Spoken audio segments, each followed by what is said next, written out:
Muchas gracias, muchas gracias. Hola, hola, ¿cómo están? Buenas noches, bienvenidos al programa. Yo soy Jaime Bailey, es lunes 8 de abril, estamos saliendo en vivo y en directo, son las 9:00 de la noche aquí en Mega. En un momento voy a conversar con un querido amigo venezolano, un brillante analista político y al mismo tiempo contrapunto y francotirador, un hombre que no calla sus opiniones y que las dice sin ambigüedades. Pedro, ¿verdad? Pedrosa. ¿He dicho bien? Sí. Pedro Pedrosa. Que ha venido muy bien acompañado y que resiste heroicamente viviendo todavía allá en Venezuela, aunque se pregunta lo que cualquier persona en su sano juicio habría de preguntarse: ¿debo quedarme en mi país de origen o debo marchar? Creo que mañana va a venir también otro venezolano al que yo quiero muchísimo, mi amigo Alfredo Ortega. O sea que estamos de plácemes esta semana. Antes de repasar juntos la actualidad, el programa de hoy va dedicado a 2 o 3 personas. A Alison Willman, que me trajo el viernes unos donuts increíbles. ¡Qué donuts tan ricos! Gracias, Alison. Su tienda se llama Donut Worry Eat Happy. A María Cecilia Carrión, a Paola Andrea Rojas, que está de cumpleaños, happy birthday. Rafael Avilés, Washington Ruiz, Elizabeth Acosta y Rafael Coquis, que está aquí. Rafael, gracias. Bueno, Bolsonaro, el presidente de derecha de Brasil, el ex capitán del ejército, que no es un hombre muy cultivado intelectualmente, es bastante rudimentario en cuestiones políticas y agita toda clase de prejuicios intolerantes para halagar a su base fanática. Bolsonaro, que llegó al poder montado en una ola gigantesca de popularidad, ha comprendido bien pronto, antes de cumplir 100 días en el poder, que las lealtades y los afectos de la gente tienen corta vida. La luna de miel es brevísima, efímera. Se termina bien pronto y entonces está ahora reemplazando ministros y cayendo en picada en las encuestas. Desde el regreso de la democracia a Brasil en 1985, el presidente que más popularidad perdió en sus primeros 3 meses es, según las encuestas, Jair Bolsonaro. Tras presentarse en campaña como un héroe anticorrupción que recuperaría la alicaída economía brasileña y lucharía con mano dura contra la inseguridad, Bolsonaro fue desinflándose poco a poco. Primero, la revelación de que el Partido Social Liberal que lo llevó al poder recurrió a candidatas fantasma para recibir fondos electorales. Luego, las sospechas de irregularidades financieras de su hijo, el senador Flavio Bolsonaro, fueron determinantes para el desgaste de su traje de héroe. Bolsonaro había prometido privatizaciones y recortes presupuestarios para sanear las cuentas públicas. Las primeras licitaciones fueron exitosas, pero muchos dudan de que el proyecto de reforma de las jubilaciones llegue a aprobarse. La política es un pantano, la política es una ciénaga. Uno llega al poder y la gente que votó por ti cree que le vas a cambiar la vida, que se la vas a mejorar de una manera sustancial. Pasan las semanas, pasan los meses y esos individuos que han cifrado sus ilusiones en ti comienzan a sentirse crecientemente desencantados. Y ven que no hay cambios aparentes en su vida, que todo transcurre o discurre como era entonces. Y esa misma gente que te apoyó no va a vacilar en convertirse en tu enemiga, en pasar a ser tu oposición más furibunda. Muchos de quienes votaron por ti te van a insultar y van a querer que tu mandato se recorte y van a exigir que vayas preso. Esta es la suerte contrariada de casi todos los políticos en todas partes. Son muy contados los políticos que logran transitar la travesía árida del desierto que es el ejercicio del poder y salir gratificados por el afecto del pueblo. 4, 5, 6 años después, son muy poquitos. Casi todos se van repudiados, vituperados, insultados. El propio pueblo que votó por ti linchándote moralmente y exigiendo que vayas a un calabozo. Es la naturaleza humana Y si uno no lo advierte, se va a llevar grandes sinsabores en la política. El presidente Trump dice, no hay sitio ya en Estados Unidos para un refugiado o asilado más. Y lo dice de esa manera tan enfática, tan desprovista de sutilezas como habla el presidente. Él no habla como un político, no habla desde luego como un intelectual, habla como un empresario. Y dice, la casa está llena, no hay sitio para nadie más. It's a colossal surge and it's overwhelming our immigration system and we can't let that happen. So as I say, and this is our new statement, the system is full, can't take you anymore. Whether it's asylum, whether it's anything you want, it's illegal immigration, can't take you anymore. We can't take you. Our country is full, our area is full, the sector is full. Can't take you anymore, I'm sorry, can't happen. So turn around, that's the way it is. Me hace muchísima gracia cómo habla el presidente, porque habla como un sheriff, como un alguacil, ¿no? Dense la vuelta y márchense, no hay sitio para nadie más. ¿Eso es verdad? Yo creo que no. Yo creo que no es verdad. Siempre caben unos más. Imagínense que Colombia le dijera eso mismo a Venezuela. La casa está llena, hay 1.300.000 venezolanos censados, ¿no? No entra nadie más, uno diría, caramba, es un poquito mezquino, ¿no? O es un poquito xenofóbico, o exento de toda compasión con esos refugiados a los que hay que abrazar, aunque provoquen algunos trastornos, ¿no? Y exija unos servicios sociales para los cuales el Estado no se da abasto, pero que Estados Unidos diga la casa está llena es un error, porque los países más poderosos del mundo son al mismo tiempo, y esto lo han demostrado sobradamente las mentes más brillantes, las sociedades más abiertas al libre flujo de mercancías y de personas, de servicios y de ideas.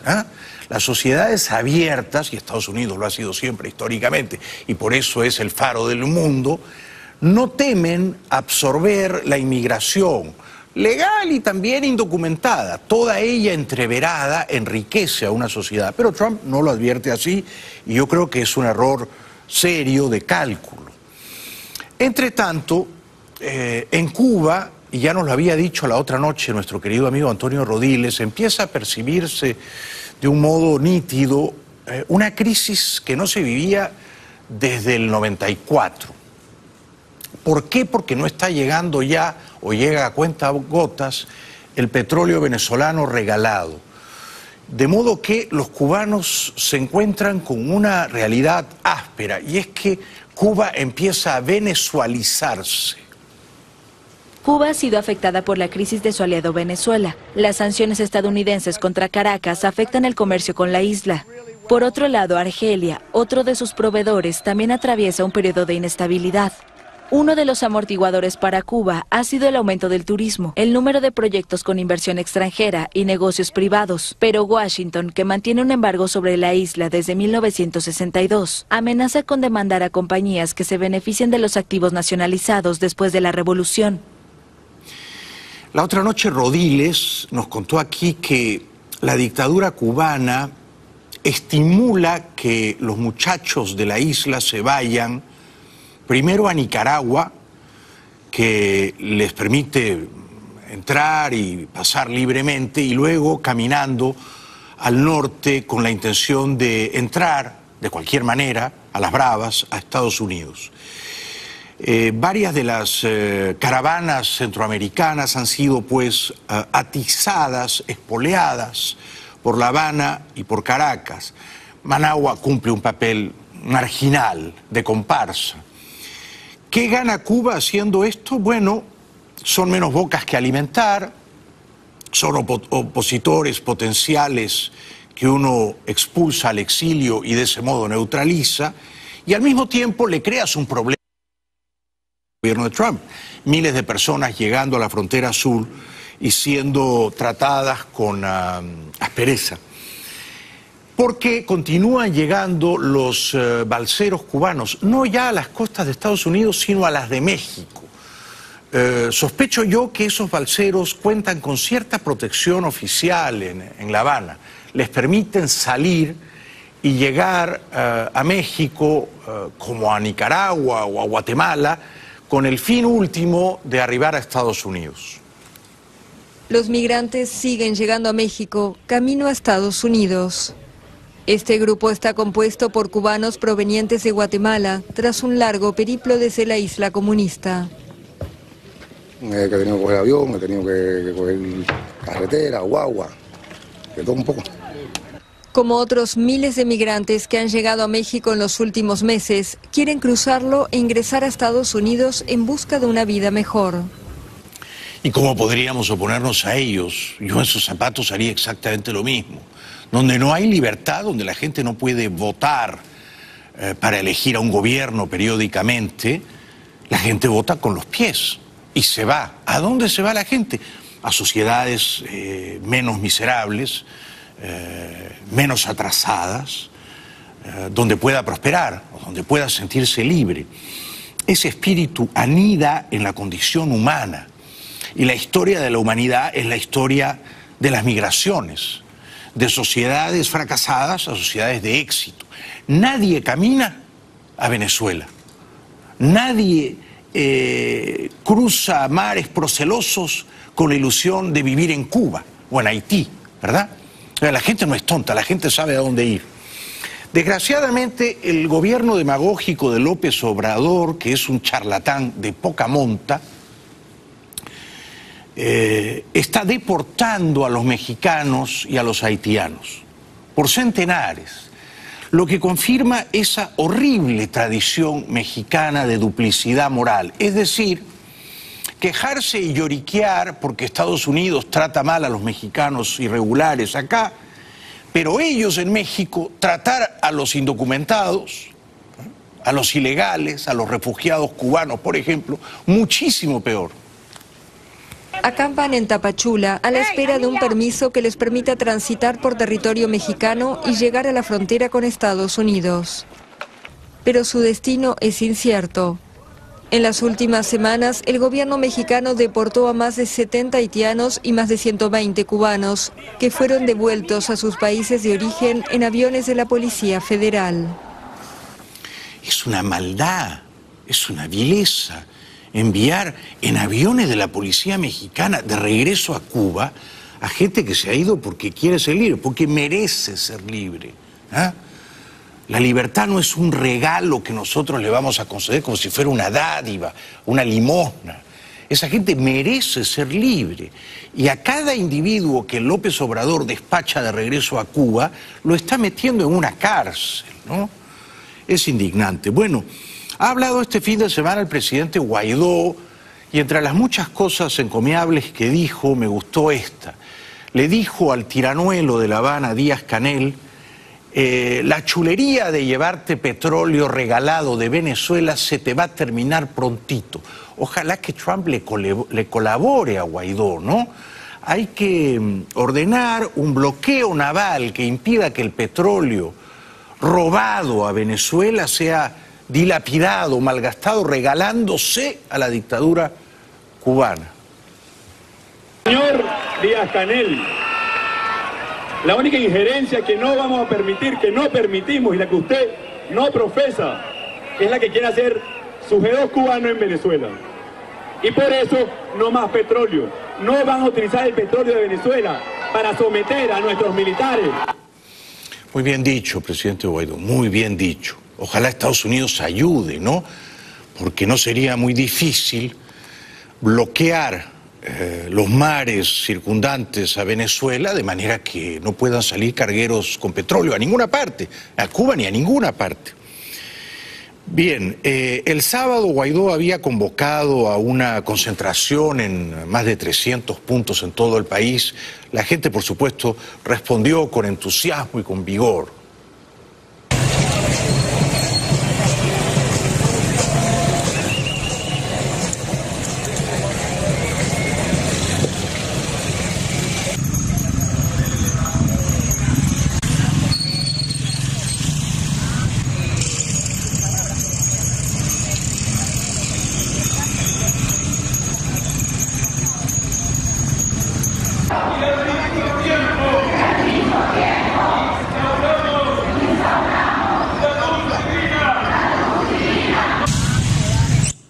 Yo creo que Guaidó es un campeón, no voy a deslizar la más pálida crítica a él.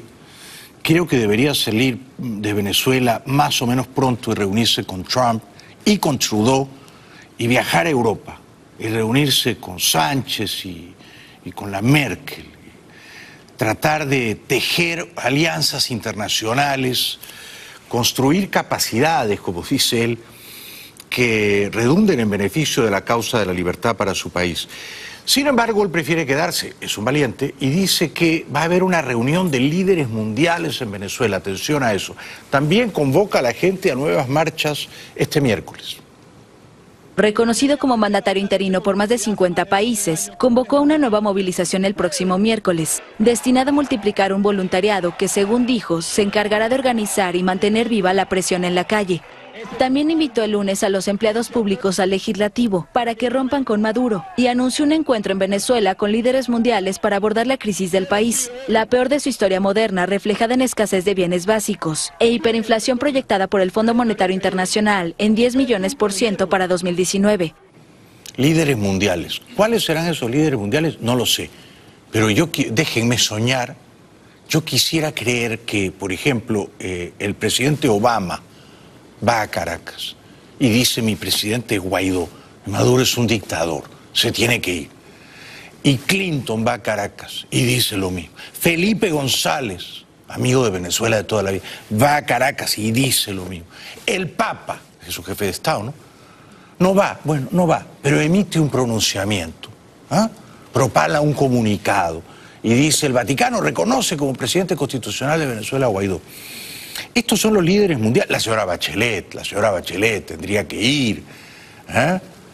Y entonces, estas son personas que tienen un enorme predicamento moral y tienen que usar esa influencia para el bien en Venezuela. Guaidó dice: no tenemos miedo. Porque es evidente algo el día de hoy. Venezuela no tiene miedo y sigue en las calles hasta lograr su libertad. Hoy, el miedo es de un grupito pequeño que secuestra el poder. El miedo es de un grupito pequeño que mandaron a secuestrar, ¿no saben cuánto? 4 camiones de sonido. Mandaron a secuestrar incluso a los trabajadores que estaban colaborando desde temprano para que no se escuche nuestro mensaje, para que no se escuche la voz del ciudadano, la voz de Venezuela. Pero no lo lograron ni lo van a lograr, porque no solamente Caracas está volcada en las calles, toda Venezuela en 358 puntos en este momento está en las calles. Es un primer Obama, un Obama anterior incluso a ser senador, ¿no? Un primer Obama, alto, espigado, espiritual, idealista, quijotesco, de buen verbo, orador florido, pero sobre todo valeroso, corajudo, ¿no? Uno percibe que este es un hombre que entrega la vida por una causa superior. ¿Cómo no estar con él? Dice: los que nos amenazan no subestiman. Secuestrando a Roberto Marrero y amenazándome con los ganchos, como ellos dijeron. Que no iban a entrar por maiquetía. Creyeron que con procedimientos irregulares, sin ningún tipo de competencia, hablando de mi inmunidad, como si habíamos empezado esta lucha con inmunidad hace más de 12 años desde el movimiento estudiantil. Pensaron que hablando de inhabilitación íbamos a tener miedo. Pensaron y subestimaron al pueblo de Venezuela y al pueblo de Caracas, que les roncó en la cueva hace unos pocos días, ahí cerquita de Miraflores. Y dijo también este fin de semana, todo esto ocurrió entre el sábado y el domingo, que la gente no tiene que acostumbrarse a vivir mal.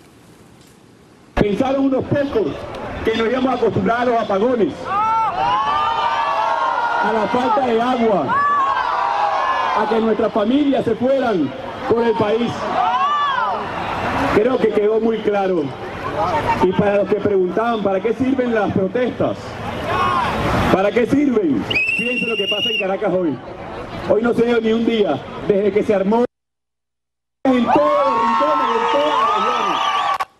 Bueno, sí, a veces los políticos tienen que decir también palabras callejeras, guerrilleras, ¿no? Esta es una guerra, y es una guerra no solo de ideas, pero también de capacidad de persuasión, ¿no? Guaidó la tiene, Maduro no la tuvo nunca, no podría decir que la ha perdido, no la tuvo nunca. Maduro es un político tarado, ¿no? O sea, lastrado por taras, por incapacidades, ¿no? No es capaz de convencer a nadie, no es capaz de prometerte un futuro mejor. No le crees, porque es obviamente un tonto y un incompetente. Eso sobre todo, más que un bribón, es un tonto. Entonces, un tonto con poder hace un daño incalculable, incalculable. Guaidó se refirió a los colectivos y dijo, no son colectivos, son paramilitares. La respuesta del régimen. Aquí nadie se chupa el dedo. Aquí nadie cree en cuentos de camino. Aquí sabemos que la respuesta va a ser paramilitares. Aquí la respuesta sabemos que va a ser represión, encarcelamiento. Es que no se le puede llamar colectivos. Son paramilitares armados. Los colectivos son otra cosa. Paramilitares. Y sabemos que esa va a ser la respuesta. Y por eso estamos aquí hoy, en el inicio de la fase de Operación Libertad. Organización, operación y armar los comandos de ayuda y libertad. Ya tenemos en este momento más de 2.000. Bueno, en un momentito voy a conversar con Pedro Pedrosa, analista, consultor político venezolano, además vive allá, muy valiente, muy inteligente, no se pierdan a Pedro Pedrosa. Les recuerdo que, vamos en orden cronológico, el domingo 5 de mayo voy a estar en Bogotá, en la Feria del Libro de Bogotá, domingo 5 de mayo por la tardecita, presentando mi más reciente novela, Pecho Frío, que es una novela toda en clave de humor, editada por Alfaguara, muchas gracias Alfaguara Colombia. Domingo 5 de mayo en Bogotá, si me quieren acompañar. Y el sábado 15 de junio voy a estar en la Feria del Libro de Madrid, en el Parque del Retiro, una feria tan linda, presentando la misma novela, claro que con otra portada, levemente distinta, Pecho Frío. Los espero. También les recuerdo que si van a recibir más o menos pronto algún familiar o algún amigo aquí a Miami, o van a venir ustedes aquí a Miami, en el Hotel Ritz de Key Biscayne hay unas residencias espectaculares que se ofrecen a precios irresistibles, imbatibles. Suitesdelaisla.com. Visiten la página en español o en inglés, hagan sus reservas. Las tarifas son verdaderamente competitivas y las residencias son increíbles, ¿eh? Usted se lo merece. Suites de la Isla. Bienvenidos de vuelta al programa. Ha venido esta noche desde Caracas, donde vive y resiste heroicamente mi querido amigo, el analista y consultor político Pedro Pedrosa, que también es un oficial retirado de la Armada y un autor del libro Así se exportó la revolución. Un aplauso para Pedro Pedrosa, por favor. Gracias, Jaime. Gracias. Bienvenido, bienvenido. Gracias. ¿Cómo has estado últimamente? No te veía hacía ya un tiempo largo. ¿Qué has estado haciendo en Caracas, Pedro? Bueno, pues yo continúo viviendo allá. Trabajo básicamente en Colombia. Después de haber estado en febrero del año pasado en México y advertirles que lo que les podía venir, pues entonces en aquella oportunidad no me hicieron mucho caso. De hecho, manejé únicamente una campaña y la perdimos. No tengo... ¿Cuál fue? Veracruz, la gobernación de Veracruz. ¿Y en Colombia trabajas con políticos, sí, con candidatos? De derecha. Yo no, mire que yo soy... No, si es de izquierda no le voy a trabajar. De derecha. Y estamos empezando a hacer algunas cosas en España. No para ahorita, para las generales, sí, sino para gobernación, para lo que son las autonómicas y las municipales. ¿Y por qué no te has ido a vivir a Colombia, por ejemplo, pudiendo hacerlo porque tienes trabajo ahí? Porque siempre he estado esperando algo parecido a lo que parecía que iba a suceder. Eres un optimista, entonces. Bueno, pero tú sabes que por ahí dicen que un pesimista es un optimista bien informado, ¿no? Yo creo estar bien informado en ocasiones y tengo relación todavía con algunos círculos dentro de los partidos políticos y entonces eso me permite, pero ya por esas mismas relaciones y por cómo se han desarrollado las cosas, ya creo que he abusado de mi fortuna y creo que mi familia merece vivir y no sé cuánto tiempo me lleve, pero eventualmente me iría a Colombia como punto de tránsito. De paso, ya en Colombia estoy teniendo ya algo un poco más concreto porque en octubre son las elecciones de gobernaciones y alcaldías, entonces ya hemos hablado con varios candidatos y ahí va a haber trabajito. Y si has estado viviendo en Caracas estos últimos años y sobre todo estos últimos meses, porque todo cambió desde enero, ¿verdad? ¿Tu percepción es que Maduro está en una situación precaria, vulnerable, respecto de noviembre o diciembre del año pasado? O sea, ¿el viento le está soplando en contra desde enero? Sí, pero eso no es suficiente. Hay un libro, no recuerdo ahorita el autor, que se llama Fragilidad, y que habla precisamente de estos tipos de sistemas, ¿no? Y de regímenes. Maduro, y más que Maduro, la tiranía está en su posición más cómoda. Ellos están, ellos bajo ataque están en la posición donde mejor se encuentran. ¿Tú dirías que está en su posición más cómoda Maduro históricamente? Yo diría eso. Voy a tratar de precisar. Yo diría que está en su posición más precaria. Voy a tratar de aclararlo, ¿no? No quiero decir que está cómodo, quiero decir que ellos están diseñados para esto, para estar en esta situación. Pero tú no dirías que Maduro está en jaque desde enero. No tengo argumentos para decir que Maduro está en jaque. ¿No es suficiente argumento que 54 países del mundo libre hayan reconocido a Guaidó como presidente? ¿Ese no es un jaque? Pregúntale a Cuba cuántos años lleva siendo excluido de la OEA y de todos los foros de integración y teniendo relaciones con 2 o 3 países nada más, y ahí está. O sea, ¿No es suficiente que Estados Unidos haya decretado un embargo petrolero de facto contra Venezuela, lo que va a privar a Venezuela de los cuantiosos recursos, dólares frescos que venían de Estados Unidos? Pero ese embargo se va a terminar viendo dentro de unos meses. Acuérdate que todo lo que son compras de petróleo y todo eso tiene un lapso de unos meses previos donde es pagado y luego es que... O sea, ese colapso todavía no está. No es inminente. No es inminente. O sea que, y me sorprende tu postura o tu opinión, ¿tú no crees que desde enero para acá, que vienen siendo ya 3 meses, desde que Guaidó se juramentó y el mundo se entusiasmó con él, ¿tú no crees que Maduro está en una crisis terminal? No. A ver, está en una severa crisis, lo que no quiere decir que necesariamente esa crisis sea terminal.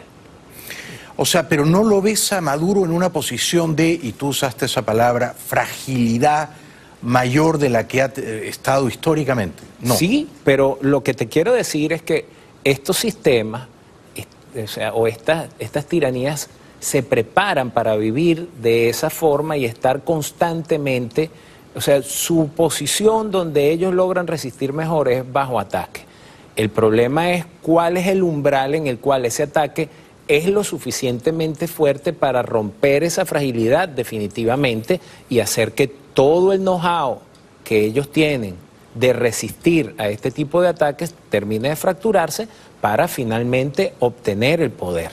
¿Y tú crees que Guaidó posee esa capacidad, esa fortaleza para, digamos, arengando a los millones de venezolanos que lo respaldan, sacarlos a las calles y comandar una fuerza moral que derribe a la dictadura? Quiero decir, ¿Guaidó solo, con el apoyo del pueblo, puede hacerlo? Sin duda, y ya, de hecho, ya ha podido hacerlo. Guaidó, en la primera semana después de que se juramentó, tenía el poder de decirle a la gente: clávense de cabeza en el piso y Maduro va a caer, y hubieses visto a ancianos de 90 años pegando el cogote contra la cabeza solo porque Guaidó se los decía. Pero esa fortaleza la va a ir perdiendo, así como tú acabas de describir la efímera luna de miel de Jair Bolsonaro. Todo eso ocurre en la misma manera. O sea, ¿tú crees que Guaidó se ha desgastado?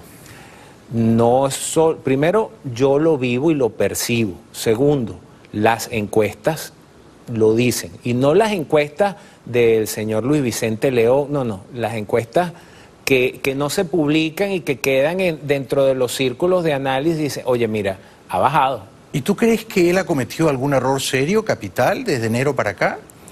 Mira, el poder se persigue y se toma. Si no, es una quimera y vas a estar corriendo detrás de ella todo el tiempo. Guaidó no está bien rodeado, no ha sabido juntarse y sobre todo no ha utilizado las alianzas de esos 54 países que tú señalas. ¿Cuál dirías que es el error más importante que él ha cometido? ¿Tú has escuchado nombrar un arte marcial israelí que se llama Krav Maga? No. El Krav Maga es el arte marcial israelí, es el sistema de defensa que le enseñan a los soldados israelíes.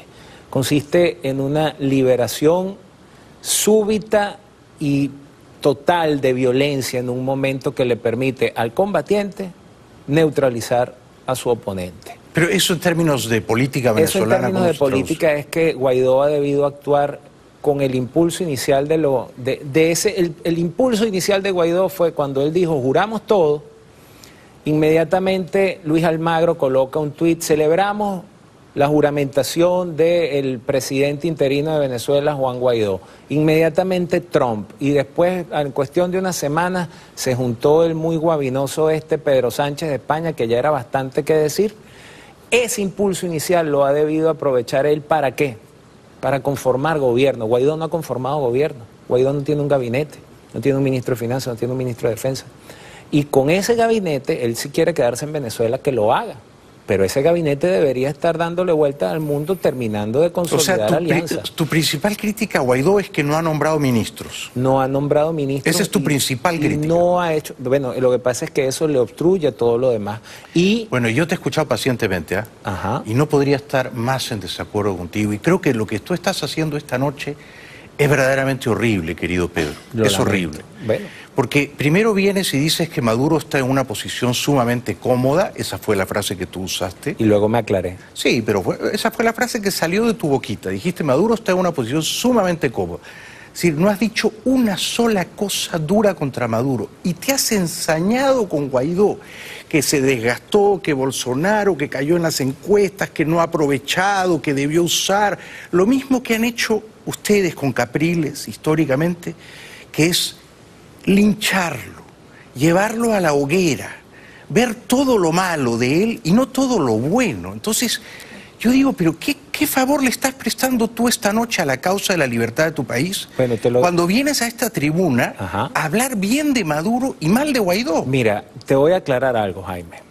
Yo jamás podría hablar bien de Maduro. Has dicho que está en una posición cómoda. Y esa es una muy pésima interpretación que tú haces de lo que yo he dicho. Lo que pasa... Has dicho que Jaime, no está en jaque, no, que no está en crisis terminal, no, por lo tanto que no va a caer pronto, y que Guaidó ha cometido un número infinito de errores. Yo te he señalado 2 errores muy puntuales que ha cometido. Pero es mezquino que digas que Guaidó debió usar su poder para pedirle a la gente que se tire de cabeza. Guaidó ha usado todo su poder. No. Ha salido, se ha reunido con presidentes, se ha jugado la vida. Mira, o sea, Jaime, ha hecho algo que tú y yo no haríamos en 3 vidas. Te voy a decir algo. No seas mezquino. No, no me llames mezquino, no te lo acepto. ¿Estás siendo mezquino con Guaidó? No, en absoluto. ¿Sabes qué, Jaime? Yo vivo en Venezuela, yo sufro Venezuela. Tengo amigos presos. Tal vez por eso eres tan complaciente con Maduro. No, yo no soy complaciente con Maduro. Has dicho que no está en jaque. No, porque ¿sabes qué, Jaime? A la verdad no le interesan tus sentimientos. Maduro está en la posición más débil históricamente de su dictadura, pero Pedro. Eso no quiere decir que esté en etapa terminal. Y fue lo que te dije. Esa es tu opinión. Yo sí creo que está en una etapa terminal. Bueno, Dios te oiga. Yo quiero entonces venir dentro de 3, 4 meses Trump, acá. Pompeo, Bolton y Abrams. Bravo. Ahí tú estás hablando de los verdaderos jugadores de este asunto. Pero eso cambió. Y tú lo has escamoteado, tú lo has soslayado. No. Tú has venido acá a decir que Maduro está en una posición sumamente cómoda. Tú me empezaste a preguntar por Guaidó. Y yo te hablé de Guaidó. Y los jugadores de este juego... ¿No dijiste que Maduro está en una posición cómoda y que a él le convenía que lo atacaran? Por supuesto. ¿No dijiste que no tenía viento en contra? Te lo reitero. No, te dije que tiene el viento en contra. Dijiste que no estaba en una situación terminal. O sea, no lo has tocado ni con el pétalo de una rosa. No está, pero es que yo quiero pensar que está en una situación terminal, pero objetivamente no te puedo decir, esto es el final de Maduro. ¿Quieres que sea franco contigo? Yo he aprendido a desconfiar de los venezolanos que vienen a esta tribuna y en vez de disparar a la dictadura, enfilan todas sus baterías a los líderes opositores. De lo primero que desconfío... Juan Guaidó tiene una grandeza intelectual y moral que tú y yo no vamos a tener en 8 vidas, Pedro. En 8 vidas. Yo no te permito que vengas tú aquí a ponerle zancadillas a Guaidó. Yo desconfío de las personas que hablan del régimen venezolano como dictadura y no como tiranía. Porque eso es lo que se vive en Venezuela. Y puedes buscar a Norberto Bobbio y definir dictadura y tiranía. Son cuestiones es una semánticas. tiranía. No, pero tú has venido semántica, aquí tu agenda es voy a criticar a Guaidó. No usó su poder, dilapidó su capacidad de convocatoria, no nombró Jaime, con semántica hemos estado dándole vueltas aquí al asunto de que si yo dije cómodo, que si dije frágil. Pedrosa, tú no me tienes que instruir a mí de que eso es una dictadura, porque yo me he peleado en esta tribuna con Leopoldo López y con Capriles, diciéndoles que era una dictadura y ellos me decían que no. Bueno, así que tú no me tienes que, como se dice ahora, escuelear en ese sentido. No me tienes que decir. Yo sé la diferencia que hay entre dictadura y tiranía, pero la audiencia no es tonta y yo tampoco. Y la primera percepción que nos hemos llevado de ti, Pedrosa, te guste o no lo que yo te voy a decir, es que tú te has sentado ahí para criticar a Guaidó. Y eso que estás haciendo no le sirve a tu país. Pues ¿sabes qué no le sirve a mi país? Que sigan haciendo diagnósticos errados de la situación que tenemos. Porque yo te voy a llevar a ti al médico, o voy a ir yo al médico, y el médico me va a decir, señor Pedrosa, usted tiene cáncer. Y yo le voy a decir, no, yo lo que tengo es fiebre. ¿Y dónde está el médico? ¿En Caracas? No, te estoy poniendo un ejemplo. Ah, no, porque si tú me vas a llevar al médico, tú vives en Caracas, tú eliges vivir en Caracas. Sí. Yo te digo, en Caracas tú puedes ir al médico y recibir una opinión fiable. Sí, todavía. No, imposible. Sí, en Caracas uno no puede estar bien informado. Yo te diría, si vas a ir al médico, vamos a un médico en Estados Unidos. Lo que me hace pensar, ¿por qué te habrás quedado en Caracas? Porque no tengo cómo irme todavía de Venezuela. No te creo. ¿Estás acá? ¿Podrías quedarte acá? Está bien. ¿Te has quedado? ¿Sabes por qué? ¿Por qué? Porque sabes que no se van a meter contigo, porque te cuidas, porque no los criticas. No, Jaime, no, Jaime. Y creo que así como tú lo has dicho, me lo permito también, eres muy mezquino con lo que estás diciendo. No soy mezquino. Bueno, lo que soy pasa honesto, es que, soy honesto.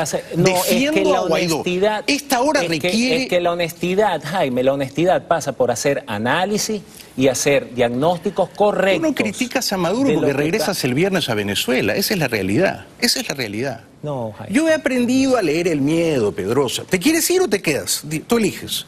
¿Vamos a la publicidad y seguimos? Sí, vale, por supuesto que regresamos después de la pausa con Pedrosa. Si quieren aplaudirlo, lo pueden aplaudir. Yo no lo voy a aplaudir. Yo creo que este programa tiene una audiencia numerosa, primero porque ustedes son infinitamente generosos y segundo porque perciben que aquí las opiniones se expresan, se vierten con absoluta libertad. El invitado, mi interlocutor, postula sus opiniones y yo trato de no recortarlas, ¿no? De manera que ustedes puedan percibir bien qué es lo que el invitado quiere decir. Eso desde luego no me obliga a mí a estar siempre de acuerdo con el invitado, eso sería un aburrimiento. Viva la discrepancia, viva la diferencia. Si yo suscribo la opinión, lo digo, y si disiento de ella, no me callo, lo digo. Que es un poco lo que nos ha ocurrido a Pedro Pedrosa, mi querido amigo venezolano, y a mí esta noche, porque en el primer segmento, y ahora seguimos, qué bueno que te hayas quedado, Pedro dijo que consideraba que Guaidó había cometido un montón de errores. Básicamente que no había sabido usar su inicial popularidad o capacidad de convocatoria y que eso había empezado a erosionarse, a socavarse. Y en general me quedó a mí esa impresión, tú no parecías muy optimista de que el cambio, la salida, la conquista o la reconquista de las libertades era inminente. Entonces, yo te pregunto, con todo respeto, sin ganas de pelear, ¿no? Ajá. ¿Tú crees que Maduro está a punto de caer o no? No estoy seguro. Mira, yo desearía profundamente que Maduro cayera mañana. Oye bien, y no que es que renuncie, que se vaya, no, que caiga, que sea derrocado. ¿Por qué crees que no ha caído? No ha caído porque Maduro ha sabido utilizar las alianzas que tiene y las ha puesto sobre el tablero. ¿Por qué ningún militar ha dado el golpe institucional? Porque las Fuerzas Armadas fueron la primera institución destruida por el régimen, por la tiranía chavista, fueron las Fuerzas Armadas. De paso, por instrucciones de Cuba, que odiaban a las fuerzas y odian a las Fuerzas Armadas venezolanas porque fueron las primeras que les patearon el trasero y los sacaron de Sudamérica en la década de los 60. Cuando Guaidó les habló a los militares de tu país y les dijo, yo les doy una amnistía si ustedes sacan a Maduro, pues eso ¿se equivocó? No, porque eso cayó mal. Mira, yo escribí un tuit un hilo de tweets hace un par de semanas donde yo decía, ¿por qué no hemos avanzado? Uno, el entorno de Guaidó es tan corrupto como el chavismo. 2, Guaidó no está haciendo uso de sus alianzas internacionales. 3, voy con lo de las Fuerzas Armadas. Pareciese que Guaidó está tratando de entablar relaciones con este alto mando. Y con este alto mando no puede buscar nada. ¿Tú crees que fue un error ofrecerles la amnistía? Porque de paso muchos militares dicen, o sea, yo me he mantenido institucional, yo me he mantenido sin meter las manos en el negocio y ahora le van a dar amnistía a estos y me van a meter a mí en el mismo saco que ellos. Y los que agarraron y se fueron para Colombia, pues están en Colombia e incluso Almagro pidió en estos días que se ocuparan que los de atendieran, ellos. Claro. Bueno, yo he escuchado esa crítica, efectivamente, que quizá fue un error confiar tanto en el honor de los militares venezolanos. Fue un error en el cual involucraron a los aliados. Fue un error, o sea, en Venezuela hay una frase que cuando uno la escucha se asusta, eso está listo. Entonces, es muy probable que para cuando se hizo esa fiesta de graduación, antes de graduarse, que fue el concierto ese en Cúcuta, le hubiesen dicho a los aliados, eso está listo. Mira el tema de los militares, eso está listo. No, no estaba listo. ¿Y por qué crees que fracasó la ayuda humanitaria, la entrada? ¿Qué error se cometió ahí? Mira, había en el régimen, en la tiranía, había la intención de dejar entrar eso. Había un ala del régimen que decía, bueno, deja entrar eso, total, eso es una ayuda para unas 300.000 personas y eso se va a diluir como agua entre los dedos. ¿Quién en el régimen decía eso? Eso era el ala de Jorge Rodríguez, Maduro, es lo que llaman el ala civil, por generalizar. ¿Ya? 2 días antes del evento agarró 2 diablos del señor Cabello y el señor Bernal y se fueron para la frontera, movilizaron todo lo que habían movilizado. De hecho, ellos son los que mueven unos guardias nacionales de este puente para otro puente, pues se había hablado con unos guardias nacionales en el puente Santander. O sea, que fue Cabello el que dio la orden de que no entrara. Y entonces es cuando se llevan los presos, es cuando hacen todo lo detestable que hicieron. Yo quiero que quede bien claro, Jaime, porque yo hago este papel de estar constantemente diciendo esto está mal, esto está mal, esto está mal, porque sencillamente Venezuela no está para tomar cálculos políticos así de que, bueno, es que no puede llegar él porque entonces no voy a llegar yo. Pero es tu opinión, es una de las cosas. Es tu opinión, tú tienes derecho a dar opiniones antipáticas o impopulares. Bueno, y he asumido el rol de tener que dar me parece bien, yo discrepo. Por ejemplo, cuando tú dices que el entorno de Guaidó, lo acabas de decir, sí. Yo no vivo en el mundo del Twitter, no lo había leído, pero te acabo de escuchar. Busca. El entorno de Guaidó es igual de corrupto que el chavismo. Sí, cómo no. ¿Cómo puedes decir una barbaridad bueno, así, mira, Pedro? No, ¿Qué evidencias tienes tú? Mira, yo te lo dije en el último programa que estuve acá, te lo voy a decir de esta manera. El problema de Venezuela es que Venezuela, para la clase política, no es un país, es un negocio. ¿Pero tú incluyes a Guaidó en eso? No, yo te estoy diciendo el entorno de Guaidó. ¿Pero quiénes son el entorno? A ver, dime 2 o 3 nombres. Bueno, te voy a decir los líderes de los partidos políticos. Enrique Capriles, que de la vez pasada tú me preguntaste que si tenía un sueldo. No, no tenía un sueldo. Es que Marcelo Odebrecht dijo que le dio 15 millones de dólares estando en un juicio. Es el señor Manuel Rosales, es el señor Henry Ramos, que se beneficia de Derwick Associates, son los bolichicos. Es un entramado de negocios que ha financiado en los últimos años al gobierno y a la oposición. Si Guaidó, que tiene el poder, te repito, Guaidó tiene el poder de decirle al país, hagan tal cosa, y el país lo va a hacer con los ojos cerrados. Pero mira, te está siendo injusto. Bueno. Primero, Ramos, Salupi, Capriles y Rosales no son el entorno de Guaidó. Guaidó proviene de Voluntad Popular. Sí. Tú sabes bien, su entorno sería Leopoldo López. Yo soy fundador de Voluntad Popular y me fui cuando ese partido decidió inscribirse en la Internacional Socialista. Yo fundé ese partido.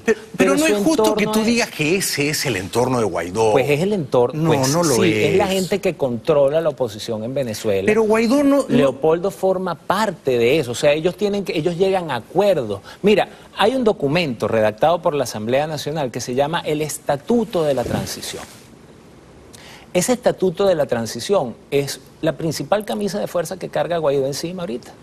Es una especie de mecanismo de que le dice, usted puede, primero, usted es el presidente, pero con la aprobación de la Asamblea Nacional. Usted puede nombrar comisiones ad hoc para recuperar los activos en el exterior para esto, pero no puede nombrar gabinete, no puede hacer esto, no puede hacer aquello. ¿Por qué, Jaime? Porque los partidos ahí se garantizaron, mira, vamos a redactar esto así para que nadie tome ventaja ningún partido tome ventaja del otro a la hora de repartirse una torta que todavía no han metido al horno. Sigues haciendo lo que hiciste en el primer segmento. O sea, en el primer segmento criticaste a Guaidó, ahora dices que Capriles es un ladrón, que Ramos Alup es un ladrón, Jaime, que Rosales es un ladrón. Yo no espero nada del régimen. El régimen es una tiranía abyecta que tiene al país sometido. Yo no espero nada del régimen. Los pones en un plan de igualdad moral y no están en un plan de igualdad moral. Tú no puedes, perdóname, Pedro, tú no puedes comparar a Enrique Capriles con los ladrones del chavismo. No puedes hacer eso. Es una barbaridad. Bueno, tú Jaime, dices, el entorno de Guaidó es tan corrupto como el chavismo. ¿Cómo? No. Hay dos formas de ejercer la complicidad. Eso son? No es verdad. Pues la complicidad se ejerce por acción o por omisión. Entonces, si usted sabe y no dice, usted es cómplice. Si usted sabe y participa, usted es cómplice. Entonces, como yo no voy a ser cómplice del establishment, pero ¿por qué tengo que decirlo? Pero ¿por qué vienes a sembrar insidiosamente la idea de que Capriles es un ladrón? No, yo no, lo dijo el señor Marcelo Debrecht. Si Capriles fuera un ladrón estaría preso, No, Jaime, no. Estos sistemas generan su entorno y tienen y deciden quiénes le hacen oposición y quiénes no, y a quién quieren tener y a quién no. Yo no estoy de acuerdo contigo. Sí, es así, Jaime. Capriles no es un represor, no tiene las manos manchadas de sangre, Bravo, no es un narcotraficante, no hay prueba alguna de que haya cometido un delito flagrante como tú lo acusas, y por lo tanto yo no puedo permitir que tú compares a Capriles con los capos del régimen. O sea, Capriles pues, no es Maduro, ni Cabello, ni Jorge Rodríguez, pues, ni Padrino López. Pues te voy a decir algo. Ella, esa, no, Jaime, no. Porque tú dices que es el mismo nivel de corrupción, lo has dicho tú. Sí, bueno, no habrán reprimido, no habrán matado, pero han formado parte del sistema. Y tú has dicho que toda la clase política quiere robar. Tú has dicho, toda la clase política quiere robar. Sí, lo reitero. Eso es injusto, porque Guaidó no es parte de esa clase política. Deseo profundamente, espero que se lo sacuda, que agarre y diga, mire, fuera de aquí. Es cuestión de esperar, es un hecho. Guaidó es un muchacho limpio, tiene las manos limpias. No es justo que tú lo metas a Guaidó en el mismo saco con los ladrones del chavismo. Te estoy diciendo que espero que él se sacude a la gente que lo ha rodeado todo este tiempo. Mira, desde enero acá, una sola vez ha salido, y yo lo critiqué porque me pareció un error, flanqueado de Capriles, Rosales y Ramos Alup. El resto, él juega solo, él se arriesga la vida solo. No, Jaime, no. Te reitero, él es presidente interino por ser el presidente de la Asamblea Nacional. Pero varios partidos opositores no lo apoyaban para que se juramentara. Bueno, entre ellos el partido de Ramos Alup. Por supuesto. Bueno, que no lo... entonces él no le hizo caso a Ramos Alup. Y han tenido que bailar pegado, pero siguen bailando. Pero lo que te quiero decir es que si bailaran pegado no se hubiera juramentado y le hubiera hecho caso a Ramos Alup. Y él rompió con Ramos Alup. O sea que ese entorno no influye tanto en él. Sigue influyendo. Bueno, eso es lo que tú quieres decir para minar su credibilidad. No. Lo que sigues haciendo esta noche es disparándole a Guaidó. Eso es lo que tengo que decir para que las personas que me ven, que deben estar diciendo de todo lo que quieran decir, me vale madre de paso, eso es lo que las personas tienen que saber, por qué después de estos 3 meses nosotros seguimos como seguimos en Venezuela. ¿Por qué nosotros seguimos ya cuando pensábamos que habíamos alcanzado un nivel obteniendo comida y obteniendo medicinas, ahora nos llevan a un sistema más primitivo donde tenemos que buscar luz y agua? Y entonces a mí los discursos de verdad no terminan de hacerme tener la vida que yo quiero tener en mi país. Estás profundamente equivocado, ¿sabes por qué? Pues si tú vienes aquí a decir que Guaidó está rodeado de ladrones, que su entorno son unos ladrones, todos corruptos, todos quieren seguir robando, y que ellos influyen en Guaidó y le dictan la agenda, tú lo que estás haciendo es rebajando moralmente al presidente de tu país. Lo estás convirtiendo en un pillarajo más. El presidente de mi país, el presidente interino de mi país, el señor Juan Guaidó, tiene la posibilidad, el poder de tomar las decisiones que debe tomar y de sacudirse esa gente de alrededor. ¿Apoyándose en quién? Apoyándose en los aliados que encendieron la chispa para que estos eventos de enero a esta parte sucediesen. ¿Tú crees que debería irse al exilio? Yo creo que con él no se van a meter estando en Venezuela, pero él debe terminar de conformar un gabinete que vaya a conformar las alianzas que tienen que hacer. O sea, debe quedarse. Sí. Debe quedarse. Debe quedarse. ¿Y no crees que lo van a arrestar? No, no creo que lo vayan ¿Por qué? a arrestar. Porque, porque sí, el régimen tiene mucha presión en torno a eso. Pero con él no se van a meter todavía. O sea, a Maduro le sirve más que Guaidó esté en libertad. Mientras Guaidó no termine de hacer lo que tenga que hacer, pero es que eso es un momento que tiene que llegar, el momento, si él termina de tomar las decisiones que se deben tomar para finalmente terminar con la tiranía, pues va a venir la persecución y él tendrá que tener ya listo, eso no se lo tengo que decir yo, él ya tiene que tener listo su plan para irse a la clandestinidad, para gobernar desde la clandestinidad. ¿Crees que debe invocar el 187 numeral 11 y pedir la intervención extranjera en Venezuela? Creo que debe nivelar el terreno, porque... ¿Qué significa eso? Nivelar el terreno es que Venezuela ya no... Mira, para los Estados Unidos el problema no es ni siquiera Maduro.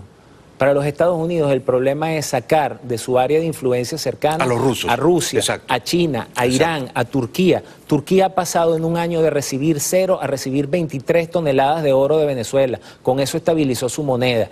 Hay una batalla contra los Estados Unidos y contra Occidente y Venezuela es un laboratorio de ensayo de esa batalla.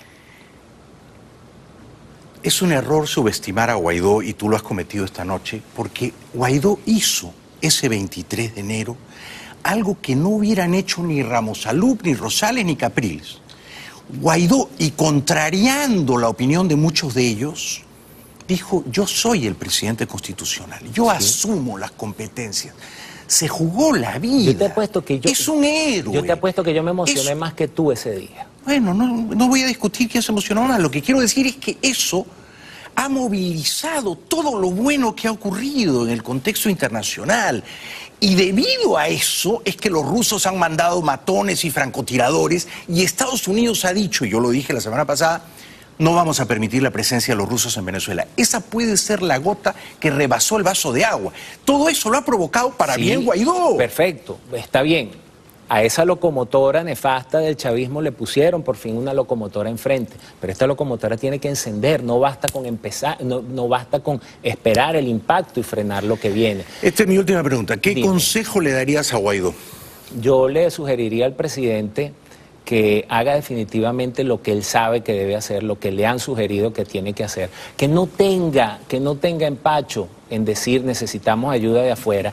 Yo veo a veces a los embajadores de él y me parece ver a Charles de Gaulle tratando de decirle a Churchill y a Roosevelt que miren, el día D no es necesario, ¿oyeron? Ven que nosotros desde Francia podemos aguantar la resistencia. No. O sea, tú le pedirías que solicite la intervención extranjera. Yo le pediría que nivele el terreno y te agradezco que entiendas que vivo en Venezuela. En efecto, vivo en Venezuela y me cuido. Pero creo que todos somos inteligentes para entender eso. ¿Y le pedirías a Guaidó? Yo estoy de acuerdo con eso. Yo creo que debe pedir la intervención extranjera. Es una misión de paz para detener un genocidio. ¿Le pedirías a Guaidó qué más? ¿Le pedirías que encabece una marcha a Miraflores, a tomar el Palacio de Miraflores? ¿O crees que eso terminaría fatal? Creo que eso, o sea, hay unos pasos en una escalada y él para poder llegar a ese punto tiene que haber generado los pasos previos para debilitar lo suficiente el aparato represivo del régimen y dejar solamente a sus matones colectivos. O sea, no ahora. No ha podido ser hace unos días y no es aún, porque no se han hecho las cosas que se deben hacer. Bueno, ahora si tú quieres pedir una pizza, ¿qué es lo primero que tienes que hacer? Levantar el teléfono, ¿verdad? Bueno, todavía en la pizzería todavía no saben que tú quieres una pizza. ¿Dónde está la pizzería? En Washington. Sí, pues ahí se cortan las pizzas, ¿no?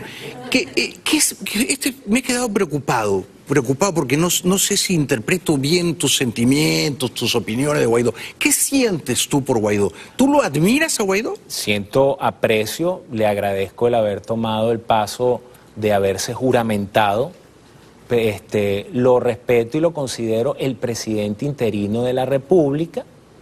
Creo que no le pido que resuelva nada en el país. De hecho, de ese mantra de 3 frases que él ha dictado, lo único que le pido es que cumpla con el primero. Sería un montón. Sería un montón, con el cese de la usurpación. ¿Pero tú crees que él pertenece a la clase política? Él surge en 2007 y termina involucrándose con esa clase política. Pero tú, termina haciendo escuela con esa misma gente. ¿Tú crees que es un político más?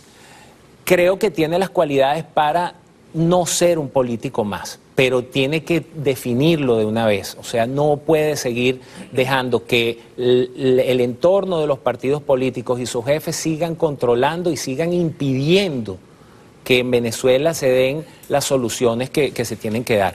Te ponía el ejemplo del paciente que iba, de que yo voy al médico y me dice, señor Pedrosa, usted tiene cáncer. Y yo le digo, no, yo tengo fiebre.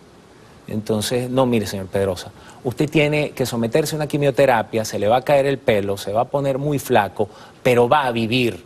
Entonces los venezolanos tenemos que tener, primero el diagnóstico correcto, no es una fiebre lo que tenemos, es cáncer. Y segundo, tenemos que enfrentar la quimioterapia, no podemos seguirle dando vueltas al asunto. No, es que hay que evitar esto porque aquello puede ser peor, no, tenemos que enfrentarlo. ¿Pero tú crees que él ha sido un mal médico? ¿Tú crees que él no ha dado el diagnóstico correcto? Yo creo que... O sea, él ha dicho, tenemos fiebre. Yo creo que si tiene el diagnóstico correcto, no ha aplicado la medicina correcta todavía. ¿Cuál es la medicina correcta? Bueno, ya la hablamos, te acabo de decir que tiene que levantar el teléfono, que tiene que ordenar la pizza, que tiene que juntarse con los mejores pizzeros del planeta, que tiene que... Pero espera un ratito, no es tan fácil, ¿ah? Porque los mejores pizzeros de esa pizzería le están diciendo, no nos llames, no te vamos a llevar la pizza. No es tan fácil. No, bueno, creo que se ha demorado demasiado en pedirlo, pero estoy seguro, porque es de paso interés. Mira, los Estados Unidos de Norteamérica, resolviendo el problema de Venezuela, resuelven otros 3 o 4 problemas regionales que tienen. Sí, hombre, a nosotros no nos tienes que convencer de eso. Pero entonces yo entraría por Cuba. El problema es entonces, mira, yo quiero resolver esto, tú estás en la agenda, pero necesito que sucedan unas cosas allá adentro que las tienes que generar tú para poder terminar de solucionar estos problemas de agenda. Yo de verdad creo que Guaidó ha hecho todo lo que ha podido, todo. No veo que haya cometido ningún error capital y en eso discrepo de ti. No creo que esté entregado a un entorno corrupto, que ese entorno corrupto tenga una influencia poderosa en él. No creo que pertenezca a una clase política ladrona. Tú recelas de él porque fuiste parte de Voluntad Popular y te apartaste y está bien. Pero yo no desconfío de Guaidó. Ya va, un momento, Jaime, porque yo no dije eso exactamente. Yo dije que yo fundé ese partido y por razones. Pero yo le dije en ese momento a Leopoldo López, pero te fuiste.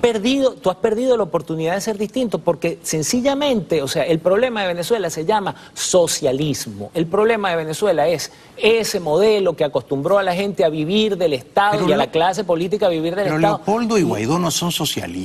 No los compares. No, claro que sí, Jaime. ¿Cómo y claro fueron que sí? fueron corriendo a inscribirse en la Internacional Socialista. Y el plan de recuperación del petróleo que hay no habla de privatizaciones, lo que habla es de rescatar PDVSA. Pero sigues haciendo esta cosa obscena que has hecho toda la noche. Tú me estás preguntando que si son socialistas. Mi paciencia. Ya va. Tú me estás preguntando que si son socialistas, son socialistas. Pero entonces tú los equiparas con los chavistas. No, te estoy diciendo que la clase política venezolana es ladrona, es corrupta. Y ahí metes a Leopoldo y a Guaidó. Ven acá, pero ¿cómo se administra Venezuela? Te estoy diciendo, Jaime, y voy a ser bien claro en esto, te lo dije hace rato, Venezuela no es un país para la clase política, Venezuela es un negocio. ¿Por qué? Porque Venezuela siempre ha dado los incentivos para que la clase política viva de sus padres hasta que aprende a vivir de la política. ¿Por qué tiene los incentivos? Porque el Estado siempre, incluso en eso que llaman Cuarta República, ha sido el propietario de los medios de producción, ha sido propietario del hierro, ha sido propietario del petróleo. No hay más tiempo. No hay más tiempo, está bien, gracias. Hemos escuchado tus opiniones con respeto, creo que hemos sido pacientes y tolerantes.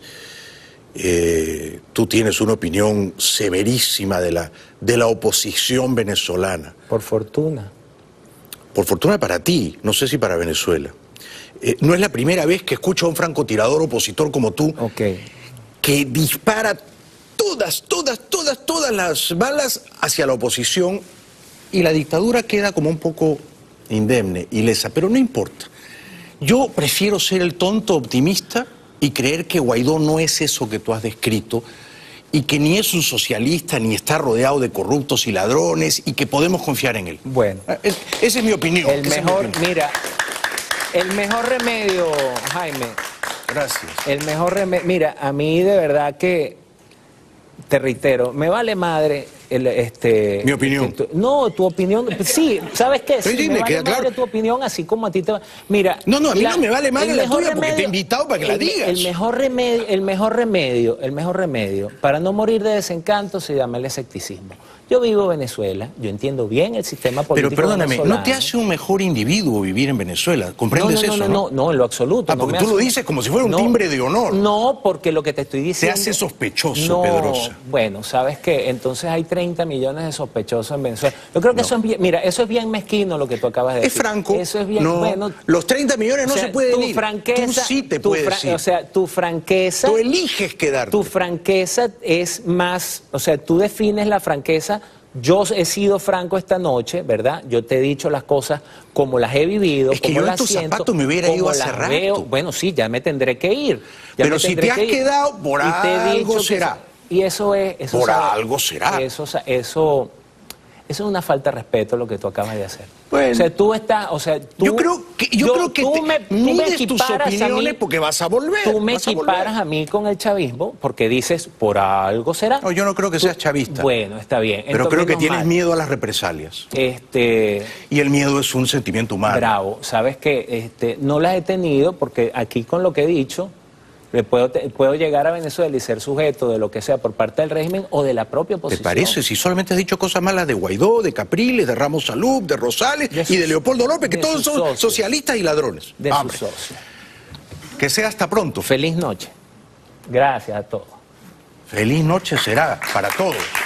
Un aplauso para Pedro. La mejor manera de no morir de ilusiones es ser escéptico. Gracias por venir. Gracias. Viva la diferencia, Bravo, viva la libertad. Regresamos. Bueno, bienvenidos de vuelta al programa. Ya nos hemos quedado a solas, se ha ido todo el público. Parece que el público se ha solidarizado con el invitado.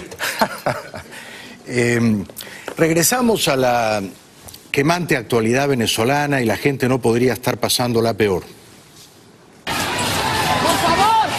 ¡No reprima, no reprima! ¡No, no! ¡No reprima, no! ¡Por favor! ¡No reprima! ¡No reprima!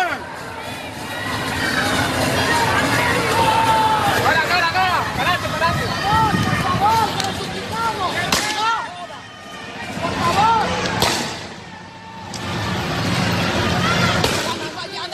Pero, por supuesto, la represión sigue siendo tan feroz y los sicarios de la dictadura no tienen compasión ni escrúpulos y arrojan gases lacrimógenos a la gente indefensa.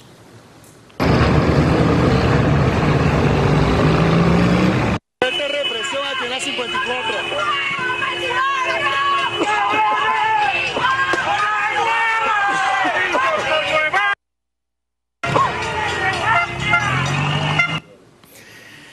El chavismo se niega a batirse en retirada. Algún día sus principales dirigentes, todos criminales, tendrán que ser juzgados. Entre tanto, resisten convocando a la gente a las calles. Este fin de semana salió mucha gente a defenderlos. Sabe Dios por qué, ¿no? Seguramente porque a cambio de su presencia allí reciben una bolsa de comida o no los echan de sus trabajos como empleados públicos.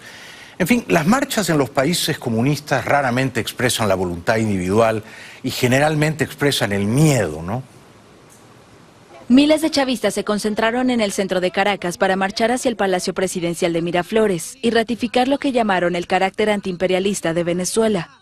El gobierno del presidente Nicolás Maduro es cada vez más asediado por las sanciones de Estados Unidos, el principal aliado del líder opositor Juan Guaidó. La marcha chavista es en respuesta a la movilización opositora convocada por Guaidó, que marca el inicio de la llamada Operación Libertad, una estrategia del jefe del Parlamento de mayoría opositora para organizar a sus seguidores en pro de la caída de Maduro, que llamó a su base a marchar en defensa de la soberanía y contra el imperialismo. El dictador Maduro cínicamente pide diálogo, pero la pregunta es, ¿diálogo para qué? ¿Diálogo para qué? Maduro no es un demócrata, no cree en elecciones libres, no cree en una justicia independiente, no cree en libertad de prensa. Entonces, si no cree en nada de eso, ¿para qué vamos a dialogar con él? ¿Lo vamos a convertir en un demócrata? Esto es imposible. Entonces, el diálogo es una manera de dopar, aturdir a la oposición. Y por suerte la oposición no va a caer más en esa trampa. Le hago un llamado a los primeros ministros y presidentes del Caribe de los 14 gobiernos de CARICOM a que retomen la iniciativa de diálogo decidida en Montevideo hace 2 meses.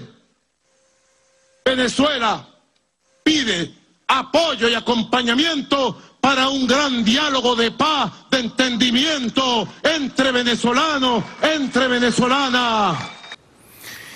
Y entonces Maduro ruega que Uruguay y México principalmente hagan el papel de alcahuetes del diálogo. Para buscar una vía de diálogo, de negociación, de acuerdo, por el bien de Venezuela, por el bien del futuro. Pongamos sobre la mesa todas las cartas. Cesen los ataques terroristas y las emboscadas. Y con el acompañamiento de México, Bolivia, Uruguay y el Caribe, Venezuela puede instalar más temprano que tarde una mesa de diálogo nacional con todos los sectores políticos, culturales, económicos y sociales. Esta es una cháchara insufrible, ¿no? Una cháchara insufrible porque la única mesa de diálogo que yo instalaría con este matón deslenguado es, una vez que sea juzgado y sentenciado, cuando ya esté en un calabozo, pones una mesita ahí y dialogas con él, le preguntas a qué hora quieren que le traigamos la comida, a qué hora quieren que le traigamos los periódicos y cuáles son los días en que usted va a recibir visitas. Esto es todo lo que hay que dialogar con Maduro, pero primero hay que removerlo del poder. Regresamos después de la pausa. Bueno, hace minutos nada más el impresentable de Diosdado Cabello salió a decir esto en televisión. Juro por Chávez, juro por Bolívar, juro por los niños, juro por las niñas, juro por las mujeres, juro por los trabajadores, juro por las trabajadoras, que nada ni nadie impedirá que cumplamos el deber encomendado. En el caso de Diosdado Cabello, yo no creo que él descienda del mono, porque realmente cualquier mono es mucho más inteligente que Cabello. Qué juramento tan estúpido y esperpéntico, ¿no? El juramento más tonto que he visto en mi vida. Bueno, el charlatán, el demagogo de López Obrador hace el papel de tonto útil de la dictadura venezolana. Bla, bla, bla. Si López Obrador hubiese ganado la elección presidencial como la ganó limpiamente, pero Peña Nieto le hubiera hecho un fraude descomunal y Peña Nieto hubiera instaurado una dictadura en México, ¿López Obrador tendría esta postura con Peña Nieto? No la tendría, ¿verdad? Y diría, yo no tengo que dialogar nada con el tipo que me ha robado una elección, yo soy un presidente legítimo. Pero él le pide eso a los demócratas venezolanos y es una indecencia, señor López Obrador. Regresamos después de la pausa. Estoy en deuda con una señora que se llama Alison Willman de la tienda Donut Worry Eat Happy, que nos trajo los donuts más ricos que hemos comido nunca en mi familia. Gracias, gracias, gracias. Regresamos después de la pausa. Para terminar, este jueves 11 de abril va a haber una reunión muy linda para celebrar el autismo, una show de arte en la Universidad Urbe a las 6:30 de la tarde. Niños autistas que van a tocar el piano y una exposición del artista Matthew's World, Discovering Matthew's World. Gracias, buenas noches, hasta mañana.